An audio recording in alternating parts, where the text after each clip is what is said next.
Alright, so I wanted to do this when Venom Circle of 4 first came out, but I know it's been out, and I wanted to do this review.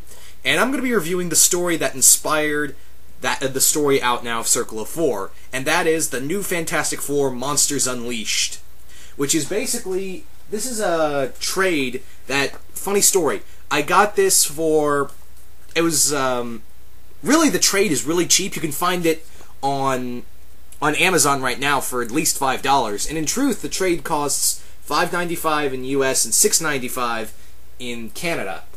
But yeah, you can probably find it even cheap. I found it even cheaper on Amazon. But anyway, now this story is written by. Oh, before I go any further, it collects Fantastic Fours number 347 to 349. Now, yes, despite being probably one of the most best-known, it is probably one of the best-known Fantastic Four stories because it was a very new and interesting idea they brought in for the Fantastic Four. But in truth, the story's only 3 parts long. It was written by Walt Simonson, who is best known for his iconic Thor run, and artwork done by Arthur Adams, who, by the way, I love Arthur Adams' artwork, I really do. I haven't read a lot, I know he did some stuff in Jeff Loeb's Ultimate X, I haven't read that, but what I do know of his artwork is that he's very good with monsters. He's really good at drawing and sketching monsters, as well as doing detail on all characters. I especially love how he draws Hulk in here. The other stuff I've seen him work on is a lot of Dark Horse stuff, like Monkey Man and O'Brien, and of course, I like his best work is on Godzilla, the Dark Horse Godzilla comics when they were out. But anyway, onto the story. Now the story is basically this. This is probably one of the most insane Fantastic Four stories, which is probably why it's lived so long, even though, you know, a lot of people know of this story. Now, what this basically happens is that a female Skrull spy, whose name I'm totally blanking on, has decided to, you know, she's come to Earth to find some kind of super weapon buried there. However, there are a group of Skrulls after her. Her ship crash lands, and their ship crash lands. Where she lands is near the Baxter Building, and whereas the other Skrulls, they land on Monster Island, which is where the Mole Man gets a lot of his monsters. So basically, they're trying to find this Skrull who's trying to use this weapon to usurp the throne.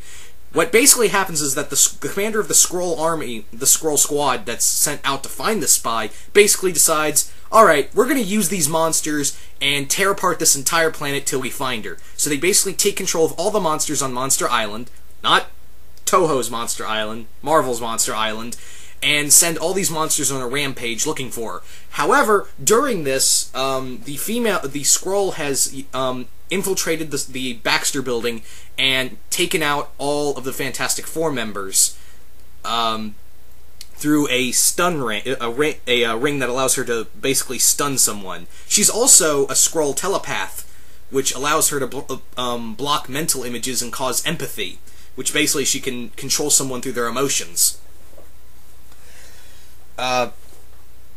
So basically, she takes control of them and wants to use some of the Fantastic Four's devices to find this super weapon. However, when she finds out all these monsters are out and about, she can't do this herself. So she basically selects a group of Marvel's other heroes to, you know, fight the battle for her, and while she pretends to be she basically pretends to be this invisible woman, and basically what happens next is that she gathers on random Spider-Man, Hulk, Ghost Rider, and Wolverine to get them all together and say, oh, the Fantastic Four have been killed, I'm the only one left, and I've lost, I think, and my powers are failing, I need your help. So Spider-Man decides to, let's make ourselves the new Fantastic Four. And also, another cool thing, this isn't the Green Hulk, this is Grey Hulk, better known as Joe Fixit. And this team does not like each other. These guys do not like working together, but they're trying to they think they're avenging the deaths of all of the Fantastic Four, even though Hulk and Wolverine clearly, even though they don't fight, they clearly say, yeah, when this team's broken up, you and I are going to settle our differences. Because in a issue before in Wolverine, Wolverine beat the Grey Hulk in a fight.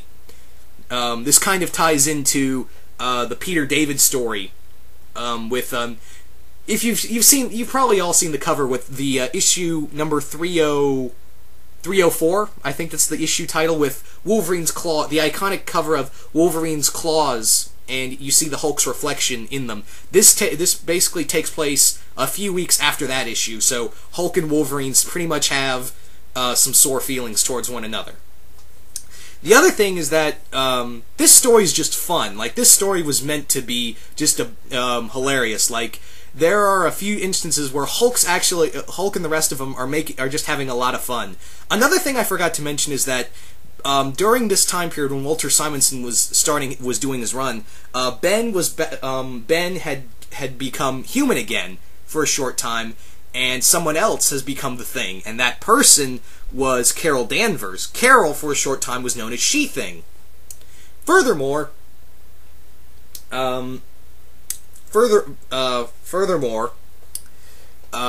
like I said, this comic's just supposed to be hilarious. Like, there's actually one scene where Mole Man actually says, "Fools, you cannot stop the Mole Man. You think you have won? You still have to battle me." And Spider-Man walks up to him and goes, "Dude, seriously, cut it out.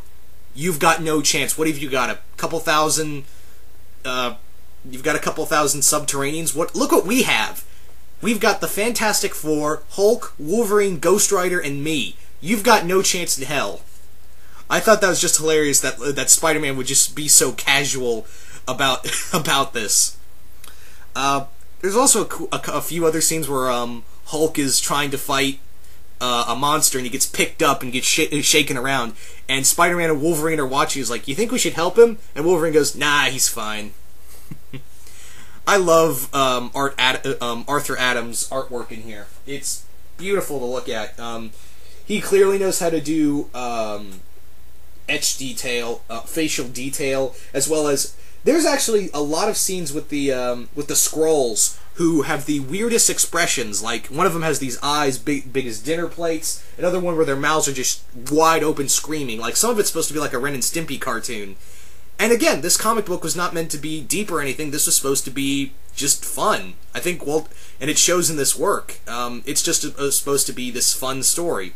And the villain in here, the villainess, that female Skrull I was talking about before, is the biggest bitch on the planet. She really, like, you want to punch this Skrull repeatedly in the face. And there's also some sweet. Ghost Rider dishes out some sweet payback in here towards the end on her. He basically dishes out some sweet payback on her. So, all in all, fun story. For a 3-part story, this thing covers a lot. And it's very well known. I'm surprised it is, even though it's like a 3-part story. But then again, I can see why. And it's real cheap. Like I said, you can find it... there's probably no chance you can find it at a comic book shop, because this is a very old trade. But I'm pretty sure you can find it on Amazon. I saw like 2 different things of this. It's paperback, and it's only $5, probably even less on Amazon. I got this at a comic book shop, which this was the only copy they had, and they totally forgot about it. And the best part was that it was like they had a 50% off, a 50% discount, which basically left me with only paying $2, $3 if you count tax.